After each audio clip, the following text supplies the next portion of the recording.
Shame. All right, welcome to another special episode of Area 11. My name is Kyle Keka, and my co-host is. Matt Baylor, what's up? What's up? And we echo the culture. We have a very special guest today, a friend of the show, a brother of both of us. His name is Dimitri Sotos. He graduated with me from Illinois State University as a special education major. What's up, Dimitri? What is up, Area 11 listeners? How is it going?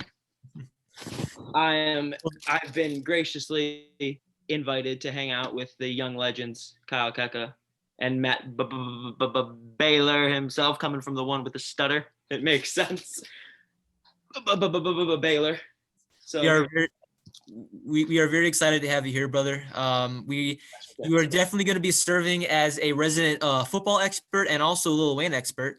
To kind of cap that off, we have a very special episode for you guys today. We are deviating away from basketball and talking about football because the football playoffs are around the corner and we wanted to kind of shake things up. We will be back to talking about basketball soon. But Dimitri knows his stuff when it comes to football. I would like to think I know a little bit about football, and Matt is kind of in between both of us. So I feel like it's going to be a good show. We're going to be talking about what our predictions are for the first playoff weekend.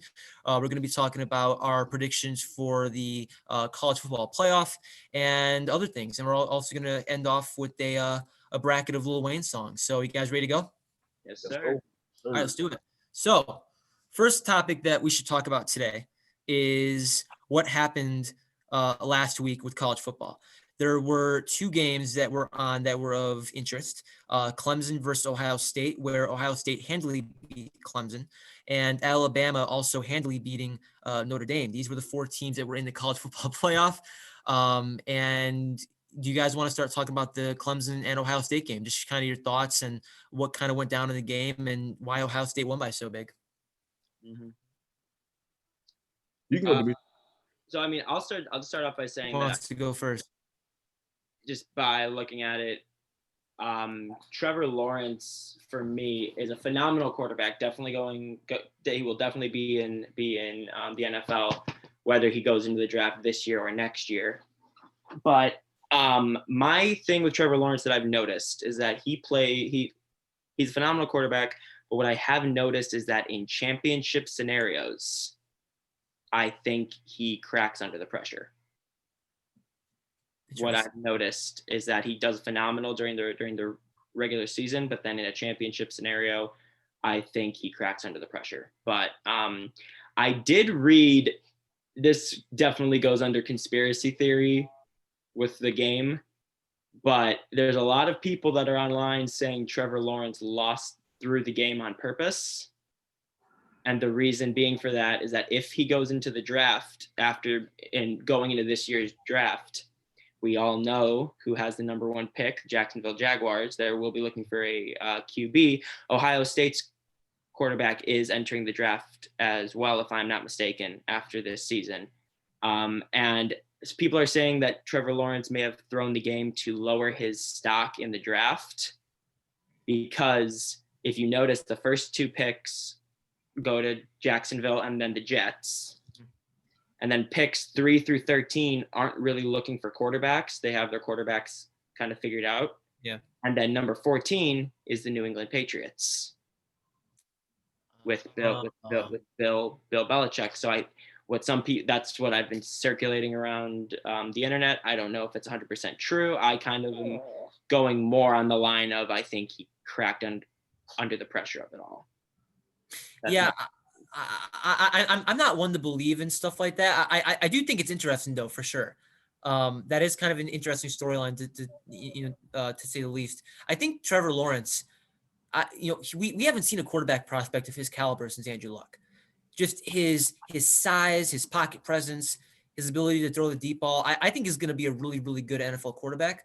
I do think though that you're right. There is an element that in the past couple of years, whether it was last year versus LSU or this year versus Ohio State, not even in the championship game yet, he has lost two of those games now.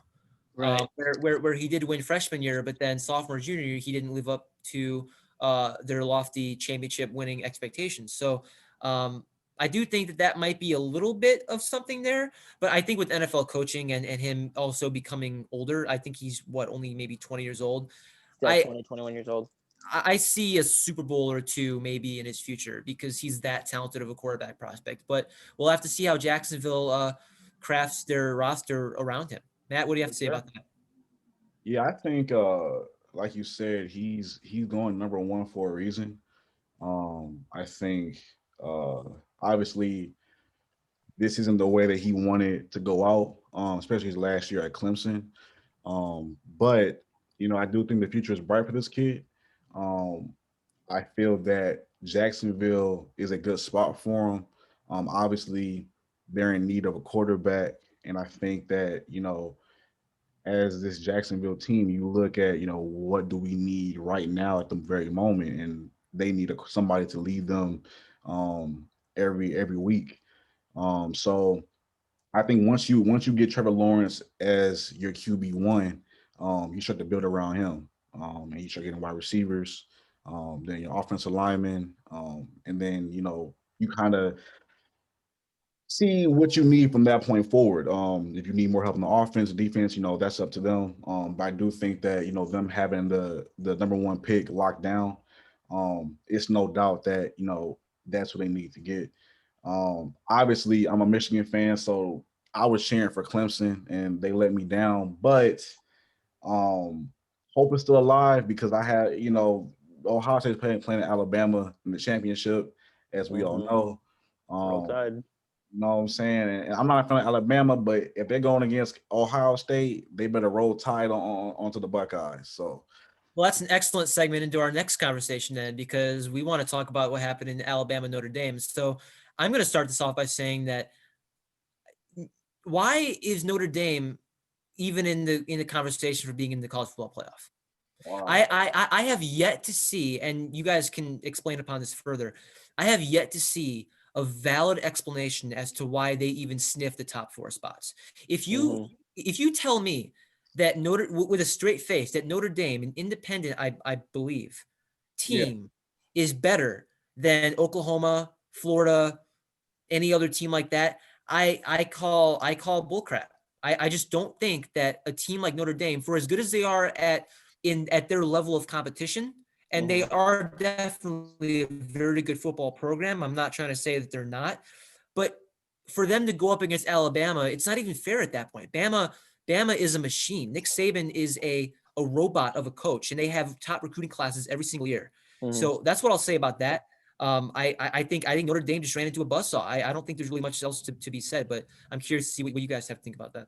I got two things to say. Number one, I root for anybody that plays against Notre Dame, just because as an organization, I do not support them because of certain practices that they have had in the past.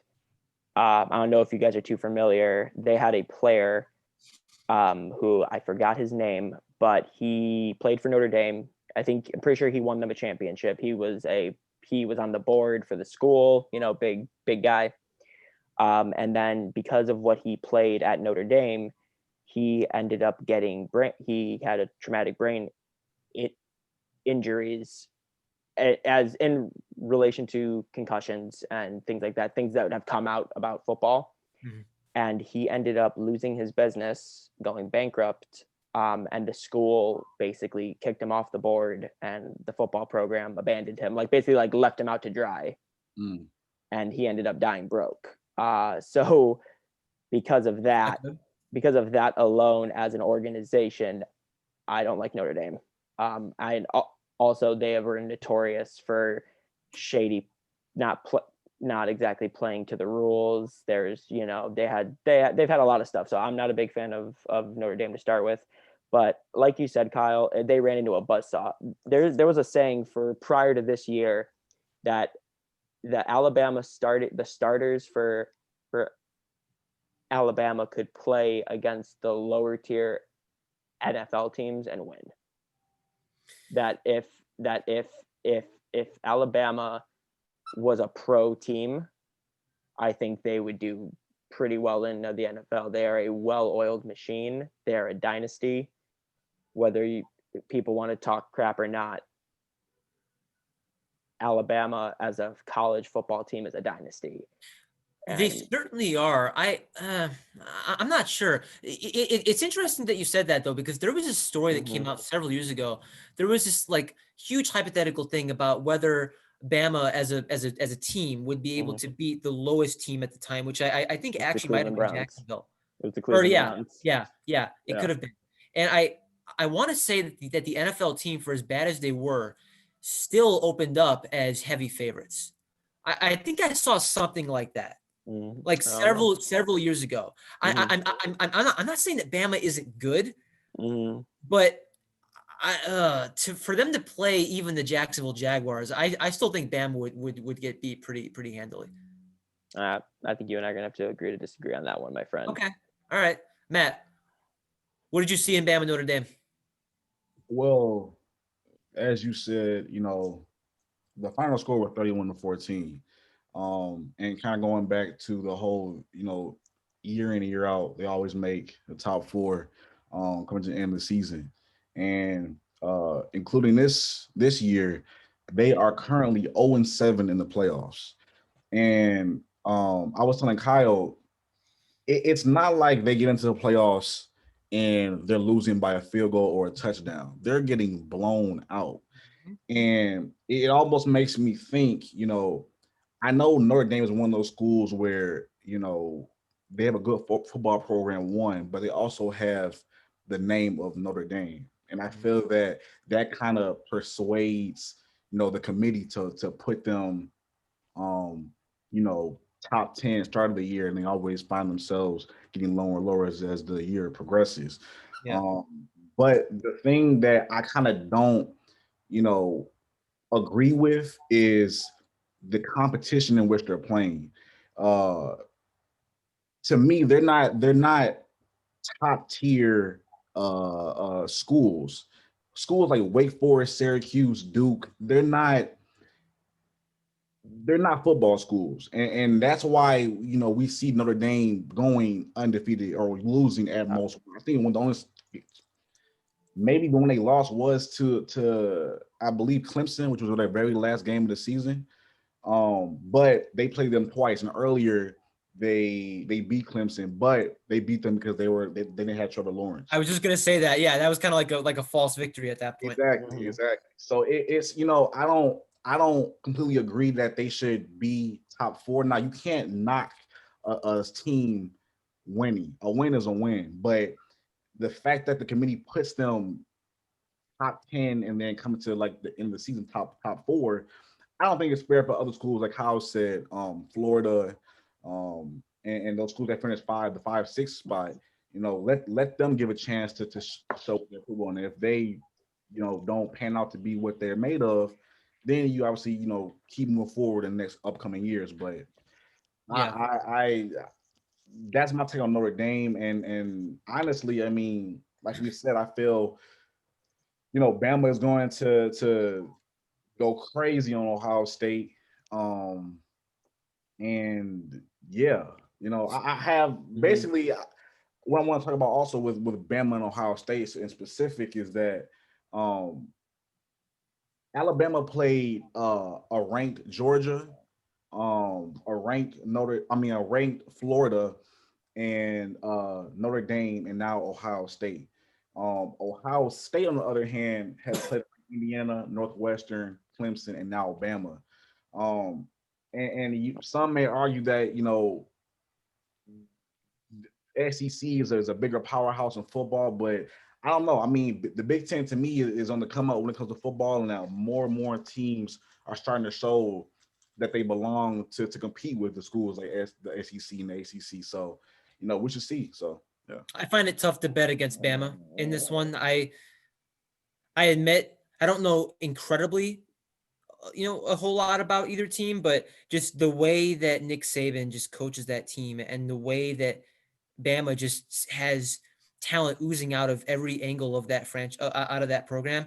I just don't see how Alabama loses. I think their quarterback to wide receiver combo of Mac Jones and Devontae Smith is incredible. They have a good defense yet again. And as long as Nick Saban is breathing, I don't. It's tough for me to bet against that program. I think they're going to win by at least a touchdown. I think Ohio State makes it interesting because Yeah. I do think they're a good program, but Bama is just too much. Two Yeah. things too. Jalen Waddle said he may return for this game because originally he had stopped playing due to prepping for the NFL. But there's rumors that saying that he may return for this championship game. And two, I think that this year they're gonna play with a vengeance just because last year they didn't make it. So I think like they want to prove to not only their fan base but to the rest of the college football sports world that they deserve to be back here again. So Yes. And then you want to say something else, Dimitri? I was just gonna say that regardless, it's not gonna be a blowout. I don't think, because as much as I want Bama to win this game, they're also playing the Ohio State. You don't get that nickname by being a crap team. That's I true. think both programs are very reputable. I think they both have their strengths, but I just see Bama as a force of a program. Stop. That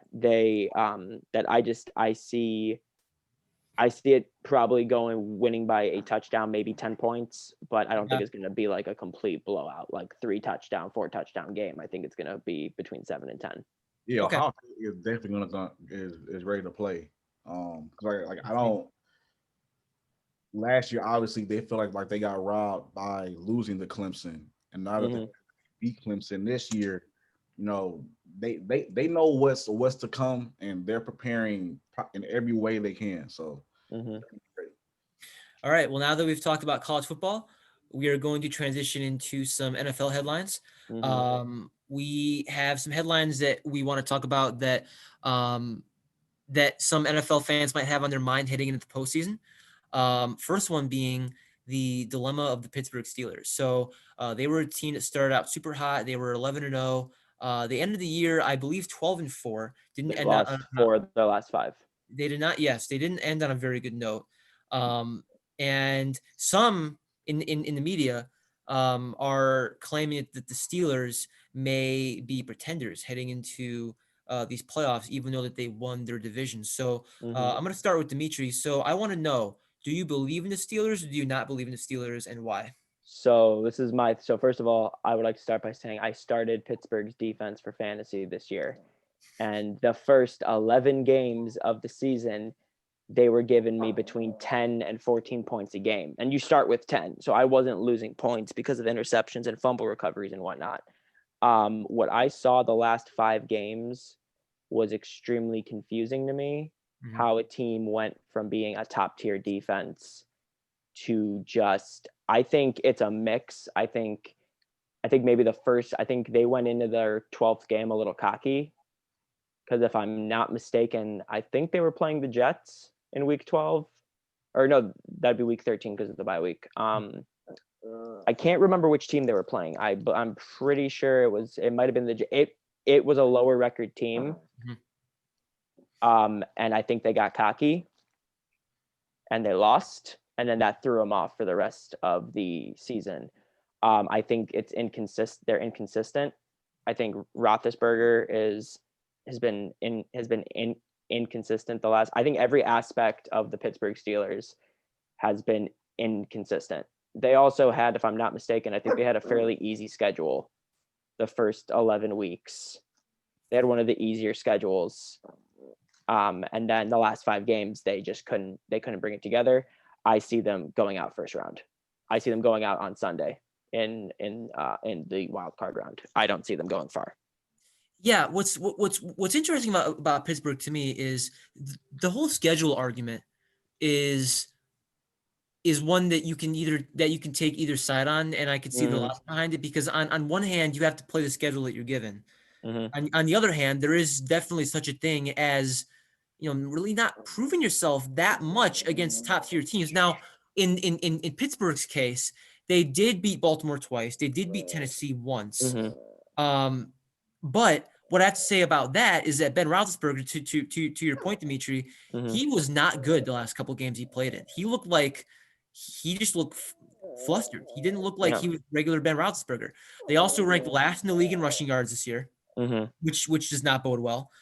And I don't really know what to make of them. Their defense is great for sure. They are very opportunistic. They get a whole lot of sacks to your point about fantasy, but they just seem like they're kind of a team that can go either way. And I'm not really sure what to think of it. Matt, what do you think? I think with the Steelers, the phrase "any given Sunday" really ties back to them. Obviously, they had a hot start with going 11-0. And I do think that, like Dimitri said, the kind of the cockiness started to get in their heads. Mm-hmm. And I think with that, you have to think, besides Ben Roethlisberger, this Steelers team is a pretty young core. I feel that, Ben Roethlisberger, although he's a vet on the team, is he really a leader for these guys? Because I feel like, obviously, he's proved himself to be, worthy of having that like that title. But obviously, like after when like week 12 comes, things started to get shaky, and I tried to look from that point forward, and I couldn't find. I don't think any of their starters got injured. And so they were playing with their starters, and that just goes to show that anything can happen on Sunday. And then for the Steelers in specific, they just weren't having their way on either side of the ball, and that resulted in loses. Yeah. So they obviously finished the season 12-4, first in the AFC North. But they're still playing a wild card against the Browns. I feel like this game in particular is going to be real interesting, just because I feel like both of these teams are unstable. They've shown signs that they can compete at a high level, but because they're facing off each other, I feel like this can go in any direction. But I always like to take consideration experience. And with that, I feel like since Ben Roethlisberger is their leader, he is a quarterback, he has the most experience. But it's just gonna be a matter of, can he kind of guide these younger guys into doing the things that needs to be done in order to win. So I have the Steelers coming out of that game. So to correct myself, I said they lost to the Jets. They actually lost to the Washington football team, which I think was a big slap to their ego. Yeah. Because if I'm not mistaken, they were projected like 99% we're gonna win that game. And they lost, and then they lost to the Bills, then they lost to the Bengals, then they beat the Colts, which is interesting, but then they lost to the Browns. Yeah, no, they rallied against the Colts to come back to win it, but the fact that I think they lost, they were a top team in the NFL, and then I think their loss to Washington, and then their loss to the Bengals 2 weeks afterwards definitely demoralized the team a little bit. I think it kind of threw a little like, hey, you're not untouchable. Yeah. As everyone kind of thought they were for a while. Right. But also in a lot of these games, if you notice with the Steelers, in a lot of these games, it's either a blowout, it's either a complete blowout, or they're winning by a touchdown or maybe 10. So it's interesting, because on these lower tier teams, even if with the Ravens, with these lower tier teams, it was blowouts. They were winning by huge margins, but then against other top tier teams, they were winning by a touchdown or a couple field goals, or losing by a touchdown or a couple field goals. So it could go either way for sure, but I think Pittsburgh's been too inconsistent, especially the last 5 games. So I personally see the Browns coming on top. We'll see what happens. Yeah, we will touch on our predictions for the games at a later time in this episode, but we're going to now transition into the Detroit Lions, Matt's hometown team. We're going to be talking about items on the line, such as the future of Matthew Stafford, how they're going to have a new head coach and a new GM potentially. This is a team that under Jim Caldwell several years ago, they had some pretty decent seasons. wanted to hire Matt Patricia away from the New England Patriots, and didn't have much success under his regime. So I think we're going to start out with Matt for this one because Matt's the resident Lions fan. So Matt, what do you see in the Lions' future, and are you hopeful? Well, to start off with Matt Stafford, I've heard different sides of, the ball of where Matt Stafford is going to be in the future. Some people think that he's going to stay in Detroit. Some people think he's going to leave. Me personally, I think no knock to Matt Stafford. I think he's definitely a top 10 quarterback in the league right now. He's shown signs, and is a hard worker. Dude has a cannon and a real unique throwing style. But I feel that one, the team is cursed, and two, uh, Excellent analysis. you know, I think with us getting a new head coach and a new GM, I think it's time to rebuild this team completely from the ground up. Yeah. And obviously, I mean, as hard as me saying, I feel like it's time to let Matt Stafford go. Now the question is, do we get somebody from the draft, or do we get somebody who's already established themselves in the NFL?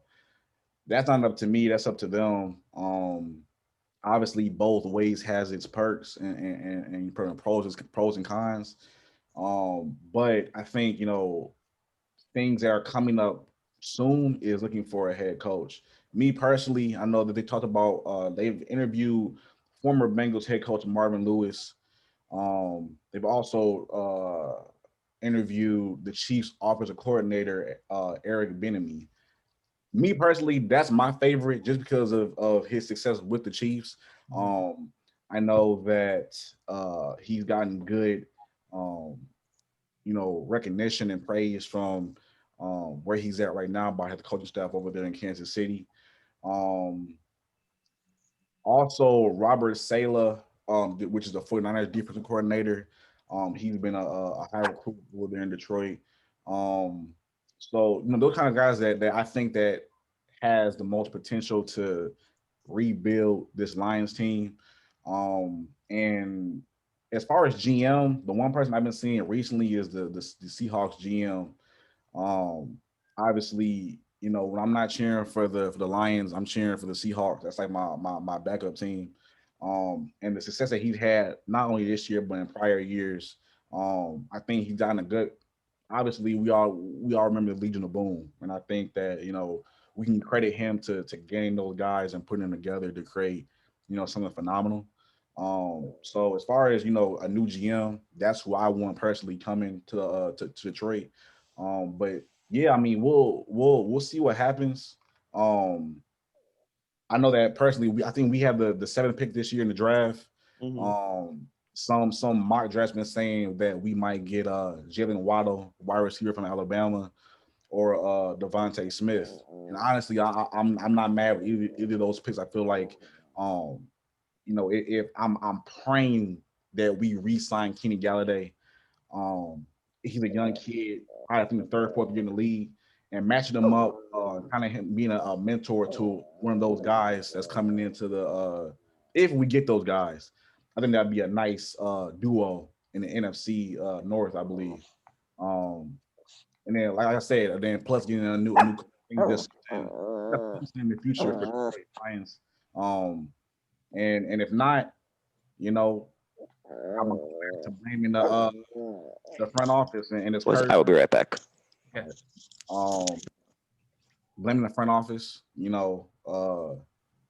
need to sell the team. If we can't get nothing to do, like nothing soon, I don't know what the problem is. So Yeah, I think the problem with the Lions, it's they just for some reason they just don't build up talent well enough.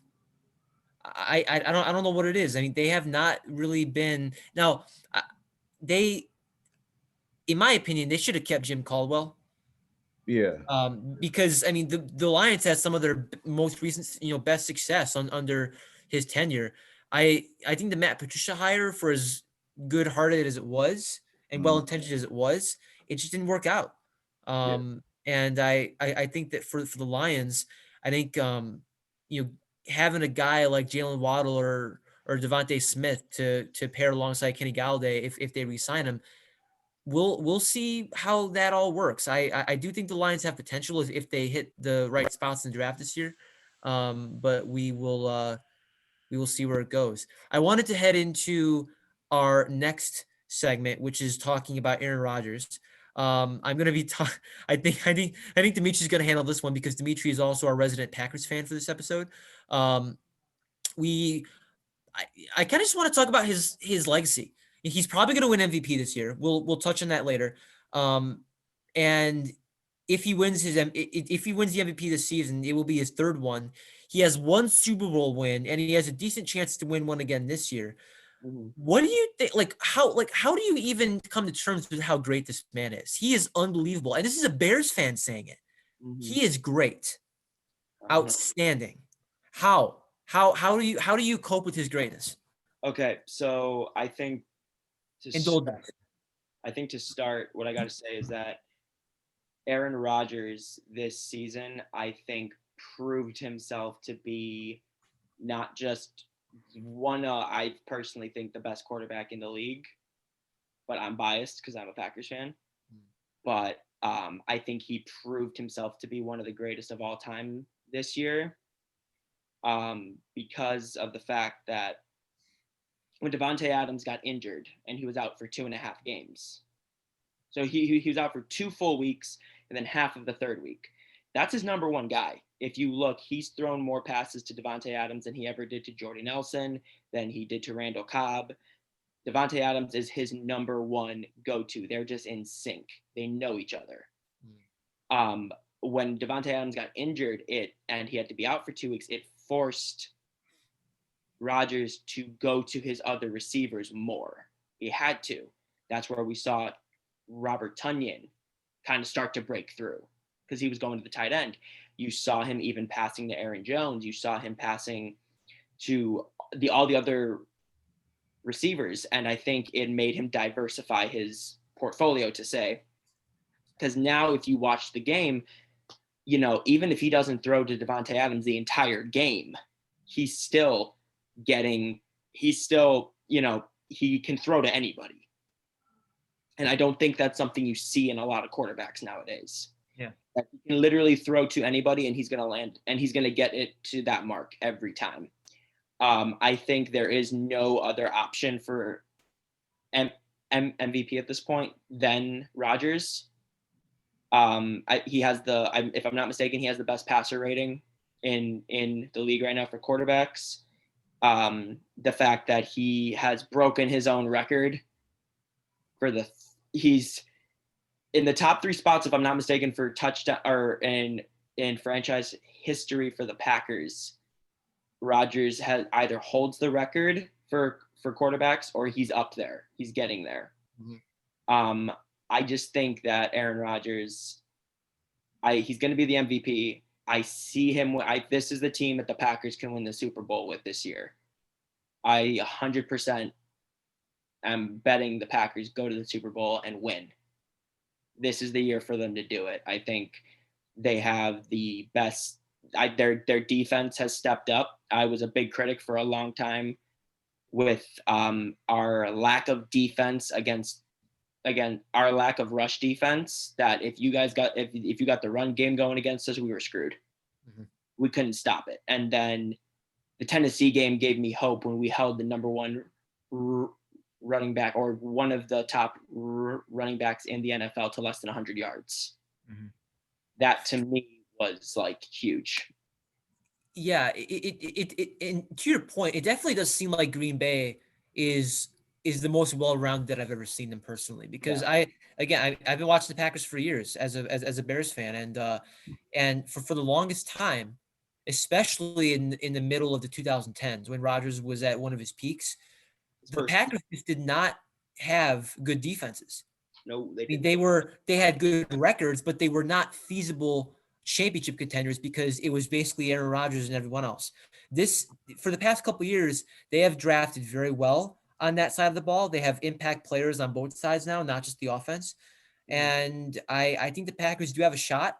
And I think most of it is because of the greatness of Aaron Rodgers. Matt, what do you have to say? I think Aaron Rodgers is definitely in GOAT talk. I'll still never forget. I forget the exact year. It may have been like 2012, but I think it was like a Monday night or a Sunday night game. And Aaron Rodgers and company had came to Ford Field, and it was the fourth quarter with like 5 seconds left. This man throws a Hail Mary. Yeah. And I'm thinking, this is game, we're going to overtime. They said psych. And coincidentally, I forget his first name, but they had at the moment they had a tight end, and his last name was Rodgers as well. This man just comes out of nowhere and oh, touchdown. I was like, it would be the Lions too, because like I feel like that was probably the worst thing I ever saw that happens to them. But like stuff like that happens only to the Lions. But I feel like besides just this ability that the man has a cannon, I think that uh, he can make turn nothing into something, and I feel like prior years to this year, he's never had a lot of wide receiver, or a lot of options to throw to, and I feel like Dimitri said, um, Adams is his guy, and it almost makes you wonder, if he was on another team, would he have such an impact on the team as he does with Green Bay? But I think where he's at right now, and him having Aaron Rodgers as his quarterback, they're doing work out there in Green Bay, and we should see how far they can go. They have the talent. Um, so yeah, it's what I'm saying, and them being the Packers, they're going to compete. They're consistent year in and year out. We always see them at the number one spot in the NFC North. So they're gonna ball. One thing I just want to add before we move on, in terms of legacy, Rodgers had big shoes to fill when Brett Favre left. I think not only did he fill those shoes, he made them buy new shoes. I think Aaron Rodgers has surpassed Brett Favre in terms of as a franchise quarterback, as a quarterback in general.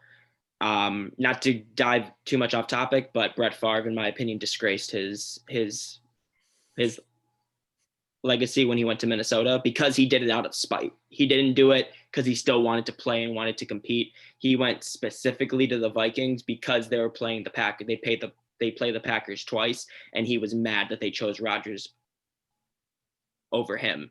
And then he got his ass kicked twice. So if you ask me, Brett Favre disgraced his legacy when he did that, and Rodgers has surpassed him, has moved past him, and I think he's going to go down as one of the greatest, if not the greatest, quarterback in Green Bay history, and top 5 in NFL all time. I think that, there's no question that he's better than Favre. Favre, for as good as he was, he just did not have the pocket presence and the accuracy. I think especially accuracy, because if I'm not mistaken, Favre, I think, leads the NFL all time in interceptions. It's some crazy number. And Rodgers' interception percentage, I doubt is over 1%. I mean, he is and again, this is coming from a Bears fan. I don't care that I'm putting praise on him, because he is truly, truly great, truly. And just his ability to be mobile, his ability to just find the deep guy, like Matt was saying about Hail Mary. It is uncanny how good he is. Yeah. And he's definitely going to go down probably as a top 3 or 4 quarterback of all time, especially if he wins the championship this year.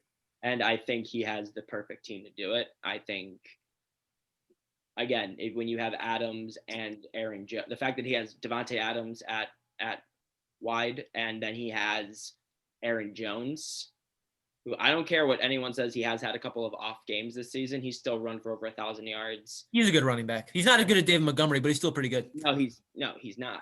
But he's not. But what I will say is that Aaron Jones, if he breaks one tackle, he's getting another 6, 7, 8, 10 yards easy, without a doubt. And if he's good. And if if he breaks your O line, there's no stopping him. He's marching it downfield, and you can't stop him.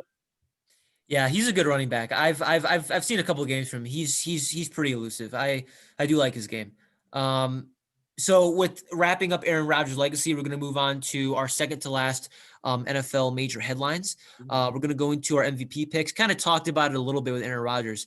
I think me and Dimitri have our MVP picks solidified. I have Aaron Rodgers as well. What's interesting is that if you'd asked me through like week 10 or 11, I would have said Patrick Mahomes. But I think Rodgers' case grew as Mahomes was falling, because Mahomes had a couple games where he didn't look like he was Patrick Mahomes. Rodgers just completely obliterated across the entire year, whereas Mahomes was, by his standards, because he's still an amazing quarterback, by his standards, he kind of fluctuated slightly. So as a regular season award, I think it's locked up. I think Rodgers has it. One thing that I will say, Mahomes is phenomenal. Mahomes is a phenomenal QB. Can't take that away from him. It's phenomenal. The thing with Mahomes, though, is that he throws a lot. They throw a lot, and from what I've been looking, it kind of comes back to bite him in terms of actual completions. Because if I'm not mistaken, 2-3 weeks ago, he was 27 for 54. Yeah. And that, I think it impacts him also. But also the thing with Mahomes, he's great. He's young. He's 22, 23 years old. Aaron Rodgers is coming up on 40 and is still performing at a high caliber level. You get a lot of guys who, once they break a certain age, it's like it's kind of shows that it's kind of time for them to go. But Rodgers is still playing at a consistently high level that you don't see a lot of guys. And he's not old by any means, but he's getting there. He's in his mid-30s, if I'm not mistaken. Yeah. So yeah.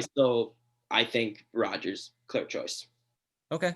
Yeah. So 2 votes for Rodgers. Matt, what's your MVP vote? It's a toss-up between Rodgers and I was looking at an article, but now that I'm rereading it, this article came out on October 8th. And the crazy thing, they had Aaron Rodgers as number 2 for being the MVP. And number 1 was Russell Wilson. Now, obviously, since this article did come out back in October, things may have changed, but I guess at this point, Russell Wilson threw for 16 touchdown passes, and it tied him up with Peyton Manning in 2013 for the most in the first 4 games of the season. And they were saying that, as history shows and stats shows, that the quarterbacks that won the MVP award for that year, which was Manning, Patrick Mahomes, and Kurt Warner, they threw for 14 or more touchdowns in that first game. Now, like I said, this article did come out in October, so obviously he's probably way past 16. But I feel like, although Aaron Rodgers is up there, I kind of get inside the brains of the people who choose, because I feel like sometimes if we all automatically assume it's one person, I feel like it's like it ends up not being that guy. And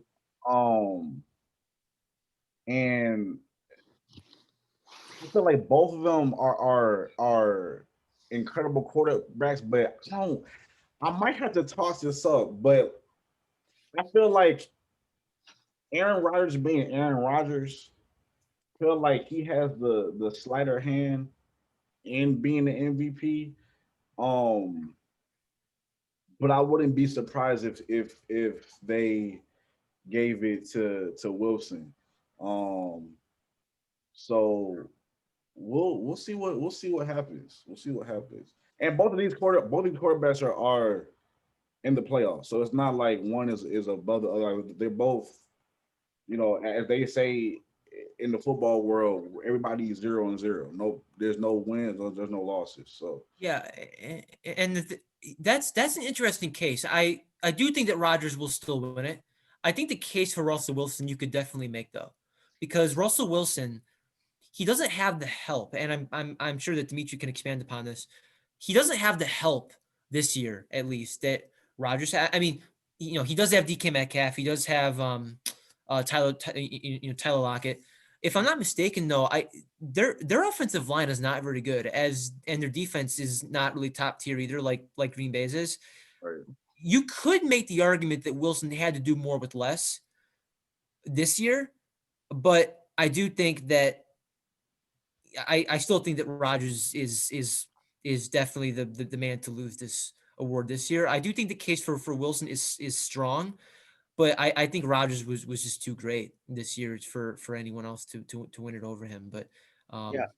My thing with Russell Wilson, he started out the season extremely strong, very strong.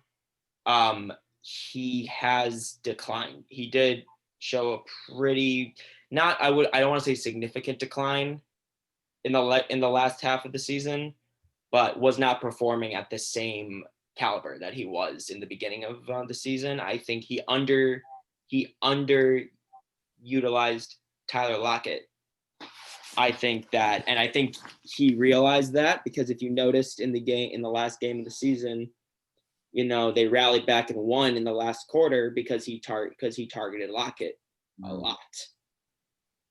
And I think he realized how much he underutilized Lockett. And I'm not just saying that because I have Lockett on fantasy. I'm saying that because, I think it's the truth. And I think that if you're going in that argument, I think Rodgers had one definitive bad game, and that was against Tampa in Week 5. yeah, I don't think any Packers fan will tell you that was a good game. I think on all cylinders, we just fell apart. Mhm. That was Week 5. Yeah. But besides that one game, Rodgers has been playing at an extremely high caliber the rest of the season, whereas I feel Russell Wilson went down. And I will say that too. I feel that we all know that Russell Wilson is a scrambler. He likes to run, and I think that trying to put myself in a quarterback position, I feel like when you're being chased down, you automatically look to throwing to your biggest receiver. And I feel like what Dimitri was saying about not utilizing Tyler Lockett to his fullest capability, Tyler Lockett isn't the size of DJ Metcalf. No, that's true. And so when you're in the pocket and you're scrambling and he's looking, he's either on a run or he's gonna pass it to who? DJ Metcalf. So, I feel like I see what Dimitri is saying, and it's kind of I feel like him realizing this now rather than later is good, because like I said, they're going into the playoffs. And they obviously went back to the drawing board. So they're prepping to use each wide receiver to its maximum capacity. And yeah. All right. Well, those are our MVP picks. The last segment that we're going to touch on is just a little bit of a speed round and who we think some of the top 5 NFL draft picks will be in this upcoming draft. The top 5 picks in order are Jacksonville, the New York Jets, the Miami Dolphins, the Atlanta Falcons, and the Cincinnati Bengals. I think we all know who's going to go number 1 overall. I think it's going to be Trevor Lawrence. But outside of that, because that's probably the most hands down number 1 pick we've had probably since Andrew Luck back when we were 14, back in the year 2012. So I think outside of that, though, you could make cases for several other players. Me personally, I have the Jets taking Zach Wilson, the quarterback from Brigham Young. Not as highly publicized as a guy like Justin Fields, but I have seen videos of Zach Wilson highlights on YouTube, and it seems like he has a very good pocket presence about him. And some NFL experts do think he's going to go number 2 overall to New York. They need a quarterback. I think as unfair as Sam Darnold as unfair the criticism for Sam Darnold has been, just because the Jets around him have been so bad, I do think that a fresh face is in order. And I think Zach Wilson would be a good pick for them. I have the Dolphins taking Devontae Smith, wide receiver from Alabama. I do think that they need another star wide receiver to pair for Tua Tagovailoa's development. It's so tough saying that guy's last name. And I think, he's a Heisman winner. He's a touchdown machine. I think he had like 20 touchdowns this year. I think he'd be a good pick for them. The Falcons drafting Justin Fields, Matt Ryan's replacement by the time he's 40 years old. I think he would be a good pick. He showed that he had a cannon of an arm against Clemson, and I think he could be a good NFL quarterback. And then the Bengals, I have taking a guy named Pine, maybe Sewell from Oregon. I probably butchered that name. He's an offensive tackle. Joe Burrow needed offensive line help in the worst way, and I think he might be a good pick for them. So I'm not sure what you guys have for those, but those are just my top 5 draft picks for my my predictions. Yeah, I starting off with Jacksonville, I have him obviously Trevor Lawrence. See, the thing with the 2 and the 4 pick, I contemplate this a lot because I feel like either way it's a win-win for the organization. Um at number 2, I have the Jets selecting Zach Wilson. Um, I feel like I told how before. I feel like kind of it's always that one pick in the NFL draft that's a top 5 pick that takes people by surprise, and I feel that that pick is going to be Zach Wilson. Um, when I was doing some more research on this kid, they said that his mobility and passing control is actually better than Justin Fields. Um, Now, could you argue, the talent he's been playing?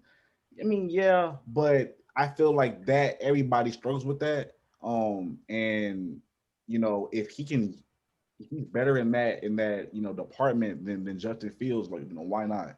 Um, Number 3 with Miami, I have Jamar Chase being picked up by the Dolphins, wide receiver out of LSU. I know that you said Devontae Smith. Mhm. I feel like the reason why they might choose Jamar Chase is because he's been consistent not only last year but this year as well, and I feel that uh, although Devontae Smith has been balling incredibly, hard this year, won the Heisman, I feel that they might take that gamble and go for Jamar Chase just because he has a little bit more, um, kickback on him, and he shown himself worthy of both last year and this year. For the Falcons, I have them obviously picking Justin Fields, like Kyle said, uh, replacing Matt Ryan, or they might battle out that starting position. We never know what the coach is going to let them do. And the Bengals, Joe Burrow needs help, not wide receiver wise, but offensive line wise. And I have Penei Sewell from Oregon heading to Cincinnati. All right, so it looks like the only thing we disagree on was number 3, Miami. How do you like those picks, Dimitri? You know what? I'm not gonna lie to you guys. Haven't been paying too much attention to college football like I should have been. But I agree that I think even though I brought up the little conspiracy thing that I brought up that I said on that I saw online, I do think Trevor Lawrence will if he goes to the draft because he's still undecided. I think he'll end up going number 1 overall Jacksonville, which again that could go either way. Part of me would kind of want to see him end up in New England, even if he does drop to number 14, just because I think Belichick needs fresh blood, and Cam Newton will not be staying with New England, so New England will definitely be looking for a quarterback. So if he's not picked up by Jacksonville, I think he'll end up going to New England for sure. Interesting. Wouldn't it be crazy if Trevor Lawrence decided to stay for his senior year? That would just throw the football world into a tizzy. I think he might end up staying. He could. I mean, people, for athletes, for star athletes, they have such a pressure. Like take Zion Williamson in basketball. He said in interviews after he got drafted that he was considering staying at Duke for his sophomore season because he loved Duke. He loved being there. He loved being a kid. He loved playing college basketball. Trevor Lawrence. What? Sorry. I'm saying it's risky though. Yes, definitely. Because like, if he stays another year, that he obviously now, if he goes, he's number one, like hands down. But then that man could stay and God forbid get injured, and now he drops to like a second, third round pick. You know what I'm saying? So it's like near the money, right? And it's like as I feel like all these kids they've been dreaming of this day since they were playing youth tackle football, right? And so it's like, if you have the opportunity to go number one, you're going. It's like, yeah, like you're gonna miss school, you're gonna miss college and all this and that, but it's like, if you've been dreaming about the NFL like that's like the your last resort. It's like you got to take that chance and run with it. That's true. All right, well, those are our top 5 draft pick analysis.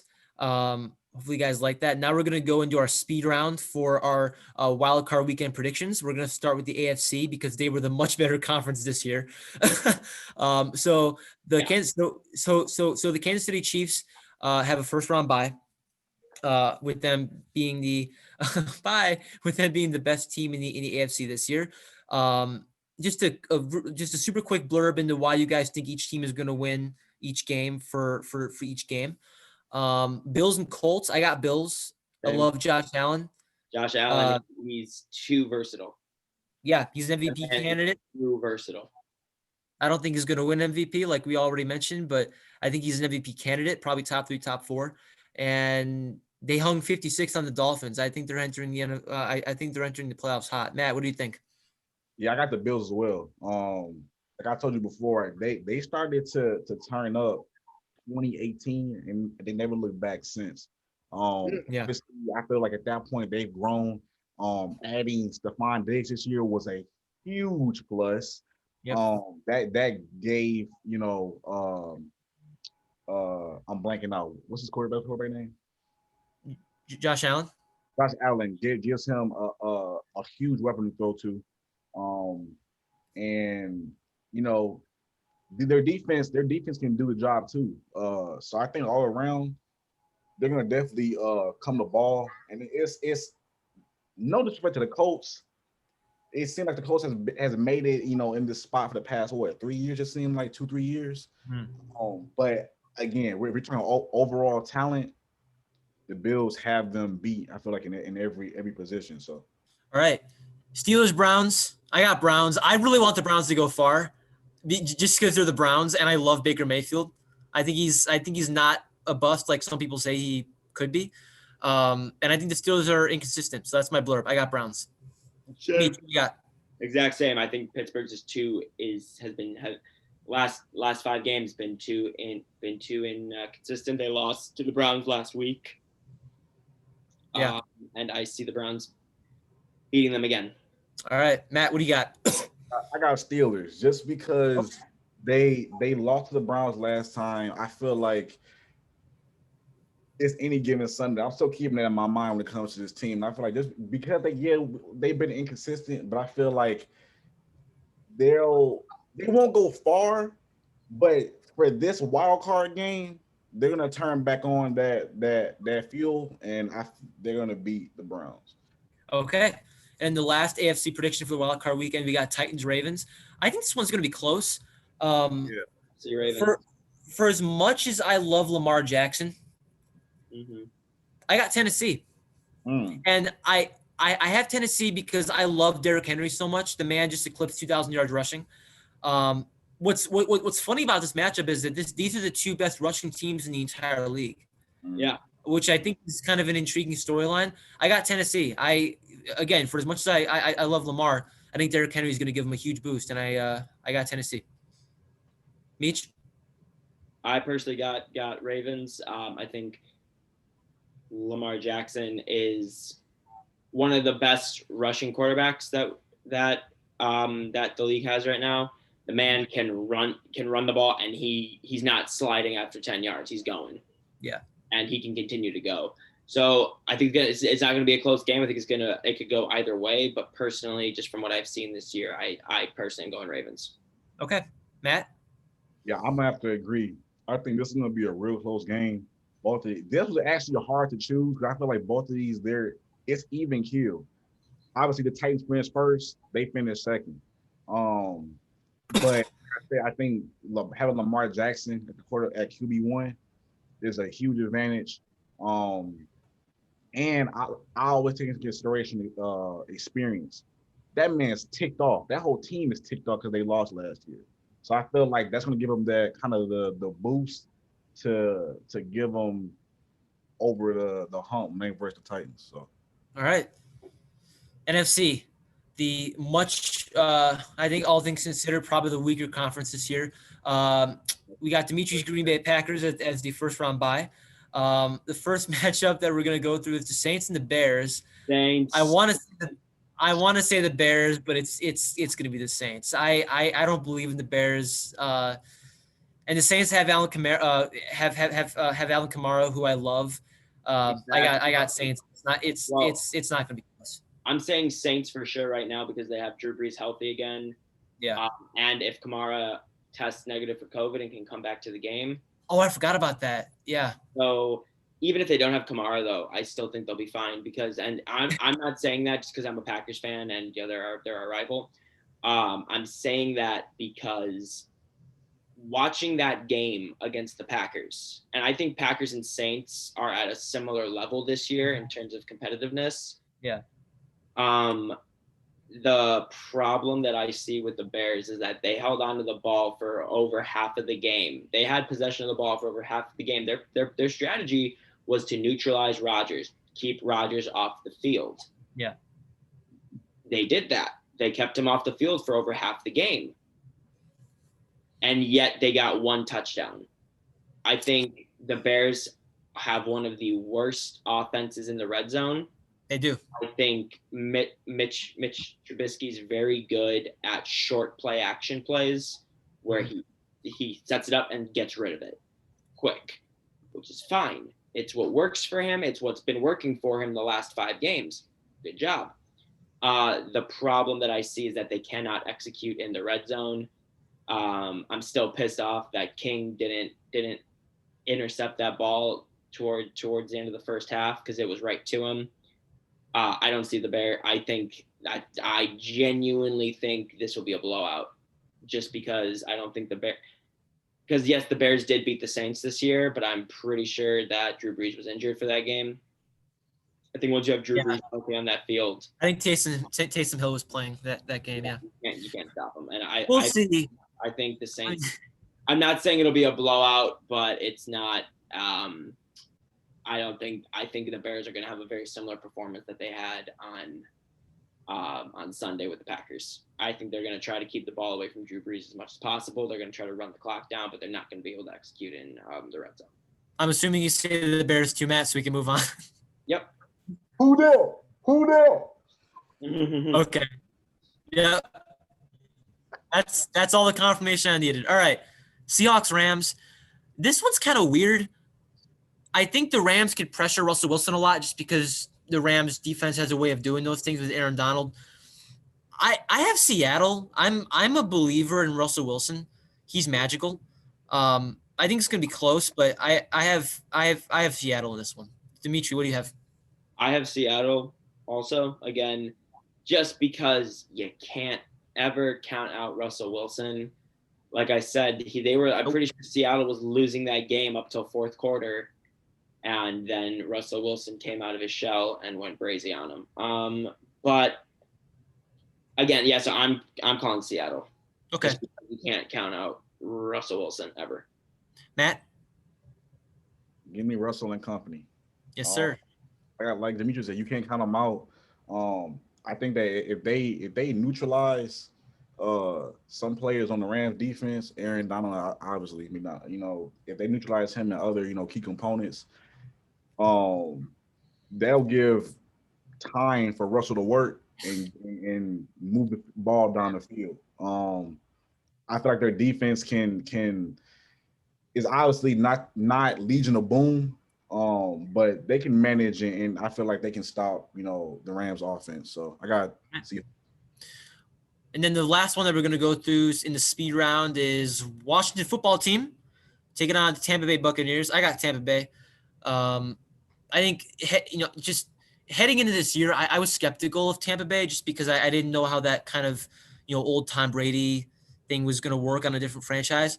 But hey, he had a great season, and I think Washington is probably the worst team in the playoffs. You can make an argument between I mean, just record wise. I mean, them and the Bears. I'm just instigated. So I got Bucks in this one, and I don't think it's gonna be close. Dimitri? So as a Packers fan, I would like to see Washington win, just because Packers play the lowest seed left after. Oh yeah, that's true. So personally, would I like to see Washington win, just because I think we'll have an easier time against the Washington than we would against Brady? Sure, but in terms from a logical standpoint, Tampa. Okay, Matt. Tampa Bay. Right.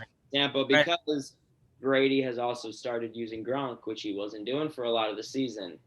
He wasn't going to Gronk a lot, and then these last few weeks, he started going to Gronk again, and it's shown. Yep, very true. All right, that concludes our NFL portion of this episode. The final portion of the episode is going to be Matt and I are going to be doing our Lil Wayne brackets, and with Dimitri being the resident. I feel like I've called you a resident something or other this episode like 5 times because you're an expert on the Packers, Aaron Rodgers, and now Lil Wayne. Don't you? Just as a backstory, Lil Wayne is Dimitri's favorite rapper, and he talks about him a lot. And I think it's awesome because Wayne is. Lil Wayne is God. Wait. Oh, and also another fun fact: Matt, Dimitri, and I went to Lala together, and we saw him live, and he was great. He played at 93,000 people. Yes, it was amazing. He definitely. So I can probably speak for Dimitri and him saying he's probably the biggest Lil Wayne fan here. Matt and I do respect and admire Lil Wayne a lot as well. Probably one of the he's easily one of the best rappers of our generation, and probably one of the best of all time when it's all said and done.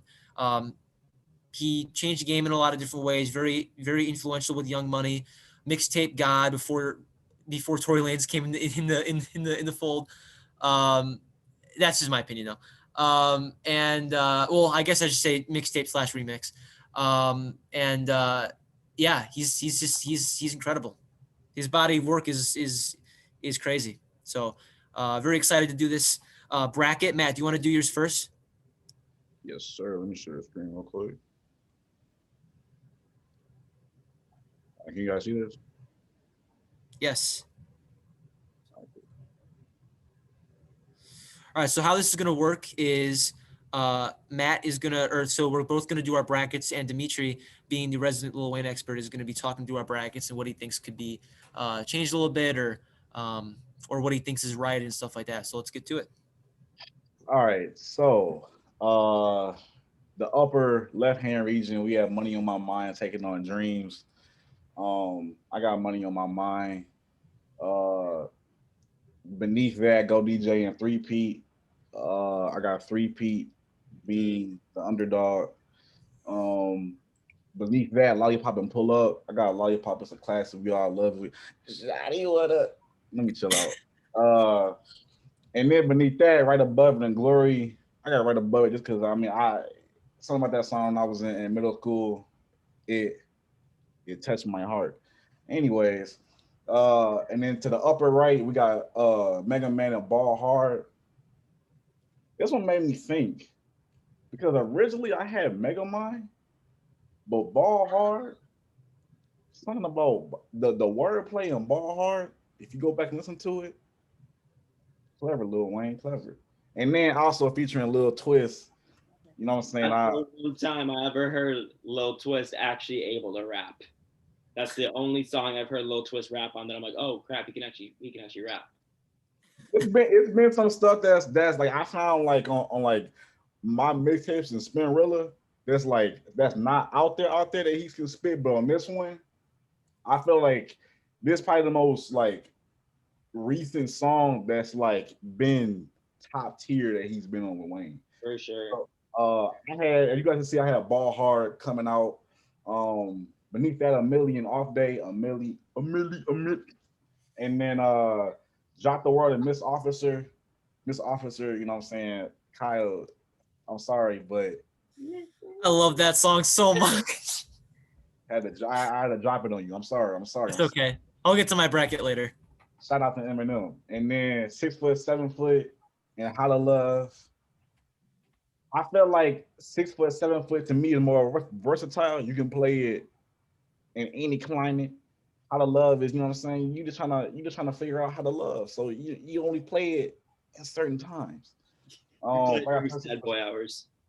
Right, exactly. So I got 6 foot, 7 foot. Staying in this region, Drop the World in 6 foot, 7 foot. I'm sorry, but gotta go 6 foot, 7 foot. Ball Hard and A Milli. Like I said, it was something about this Ball Hard song that when I first heard it, I'm like, golly. And then little twist kick, golly. So obviously, I got Ball Hard in the championship. What? And then to the left, 3P, and right above it, both songs were some slappers. But like I said, right above it holds sentimental value to me. So I had right above it. And the championship right above it and Ball Hard. Right above it. Nah. Look. You may be wondering to yourself, well, man, in the last episode, in the previous ones, you said that if it's a certain artist bracket, then the song gotta be them only on the song. Look, this is my bracket. This is the Lil Wayne bracket, right? And no one can take it from you. You know what I'm saying? Both of these songs have features. We got Drake to the left and Lil Twist on the right. You know what I'm saying? So what do you want me to do? What? So look, man, I got right above it coming out as my winner. Thank you. What are your thoughts on that, Dimitri, before we move on to mine? Back it up one more time, Matt. I got a couple things I got to address on that. If you could please pull that bracket up again one more time for me. He's gonna chop it up right now. I can already feel it. All right. So in terms of Money on My Mind versus Dreams, I agree with you on that. Go DJ and 3P. Personally, I have Go DJ over 3P just because I think Go DJ has one of the most iconic Lil Wayne starts of all time, which is Murder 101, the hottest youngin' under the sun. I come from under the Tommy, bustin' a Tommy. Like, I think that song is just, from my personal preference, I like that a little bit more. So I would put Go DJ above 3P. You know what's sick is that the fact that I put Go DJ in there and I didn't even choose Go DJ. But continue. Okay. Then in turn, Lollipop versus Pull Up, I'm gonna get so much hate for this. This might blow up just from people roasting me for this. I think Pull Up is a better song than Lollipop because Lollipop is, while I do love the nostalgia of it, I remember being in 6th grade at my first dance and then playing the clean version of that song and a girl who I will not name dancing on me for the first. I remember that and it's nostalgia and it's great. However, he's leaned out as that song to me in terms of like Lil Wayne songs, while it is iconic and it helped propel the Carter 3 because of how controversial it was, not because, oh, this is a great song lyrically, but because it was like, oh my God, this guy's literally talking about getting, Pull Up, I think is great because number one, it's off one of his most underrated projects, which is the Free Weezy album. I think that's one of his more lyrical albums that he's ever put out beyond Carter 5. I think one of the most lyrical albums that he had. was the Free Weezy album. And Pull Up, I loved the tag team dynamic that he had with Euro. I think it's one of his most underutilized talents on Young Money. Shout out to Euro. And I think they kind of missed the mark with him because now he's not really that hot. But back then, 2013, 2014, when Euro was kind of started getting a lot of heat because he was featured on Wayne songs. This is their best collaboration, one of my favorite Lil Wayne songs of all time. Going down, right above it versus Glory. Once again, I disagree with you. I got to put Glory right above it. Just because, again, I think it's Wayne being one of his most lyrical songs that he's had. And again, just the cockiness of it I think the grittiness, because he was going through the whole Cash Money situation. And this was the opening song on the album. And the first thing he says is, "Woo, this that you didn't want me on." And like goes crazy. So for me, Glory, again, right above it, has a lot of nostalgic value for me, but I prefer Glory. Then going to the right side, I agree with you, Ball Hard over Mega Man. Again, I'm gonna get you know what? Actually, I agree with you that A Milli is better than Off Day, even though I love Off Day. I love that song, which is not a lot of people. It blew up as a single on YouTube, but it didn't really go anywhere because the artist, actually, fun fact, the artist who was featured on that song, Flo, was lined up. He was going to be the next big star from Young Money. They had it lined up, and he ended up going to jail or going to prison and catching 2 life sentences. So because of that, the song never really got off the ground like it should have. Drop the World, Miss Officer, I agree with you on that. How to Love, 6 Foot, 7 Foot, I agree with you on that. Moving to the second round, I would put Go DJ above Money on My Mind. So if we switch, so in my scenario, Go DJ is switch with 3-Peat. But in your scenario that you have, I agree 3-Peat's the better song. In your scenario, I would agree Lollipop right above is a better song than Lollipop. I think Ball Hard's a better song than A Milli. And 6 Foot, 7 Foot versus Drop the World. That one's so tough because they're both such iconic Lil Wayne songs. I do have to put 6 Foot, 7 Foot above it just because it is a more versatile song. You put the two together though, 3-Peat, I put right above it. I would have 3-Peat in the final versus Ball Hard, and I would probably have 3-Peat winning the bracket. Okay. It's my personal. I feel like on that note, you're gonna love and hate my bracket. Oh boy. We'll see. We'll see. Okay. Here, I'm gonna share my screen. All right. So here's what I have. Oh boy. All right, let's see here. All right. Zoom out a little bit. All right. So I structured my bracket based on nostalgia as well, mainly. There were some exceptions. Money on My Mind over Dreams was a no-brainer for me. Go DJ over 3-Peat was a no-brainer. Go DJ was one of the first songs I ever listened to from Lil Wayne, and the song still goes hard, even though it was made in like 2004 or something like that.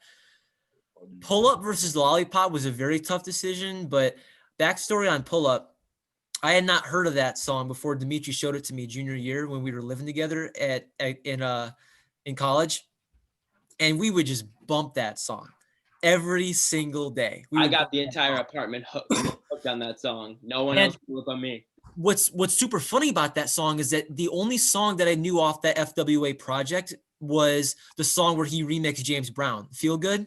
Mm-hmm. That song's great. Actually, we could have included this on this bracket too. But anyway, I got Pull Up over Lollipop. Right above it over Glory was pretty easy as well. To the right, I have Mega Man over Ball Hard. Mega Man, the Carter 4. That project for me, little 13, 14-year-old Kyle. Oh my God. It was in my headphones every single day. A Milli over Off Day. And then we get to the really, really tough stuff. So Drop the World versus Miss Officer. If you would have asked me this question a year ago, I would have said Drop the World. But Mrs. Officer has a little bit of nostalgia with it too, because I have a very good friend of mine who introduced me to that song in full, and she introduced me to that song earlier this year. So I got Mrs. Officer, and then I got 6 foot 7 foot over How to Love. 6 foot 7 foot to me is just such an amazing song. That song just goes hard to this day. Why are you laughing? And then I got No thanks. and then I'm just gonna skip over to the final four. These four I think I can definitively say are my favorite Lil Wayne songs. I think Pull Up over Go DJ very slightly, even though I've known Go DJ the longest. Pull Up probably takes the cake over Go DJ though. And then 6 foot 7 foot over a milli was very agonizing as well. But I had 6 foot 7 foot just because I've worked out to that song so much. I've partied that song. It's so versatile. I love it. And then in the championship round, I had to take it over Pull Up. I had to by the slimmest of And margins. how many times at parties did I have the girls who had some beverages going like insane because I knew that song. Probably a lot. And We danced that song a lot. Yeah, I got 6 foot 7 foot. So tear my bracket up. What do you got? Okay, so here's my thing. Again, Money on My Mind, I agree. Go DJ, I agree. Pull Up, I agree. You two have disrespected Glory too much, and I don't know you guys for that. You're making me upset for that.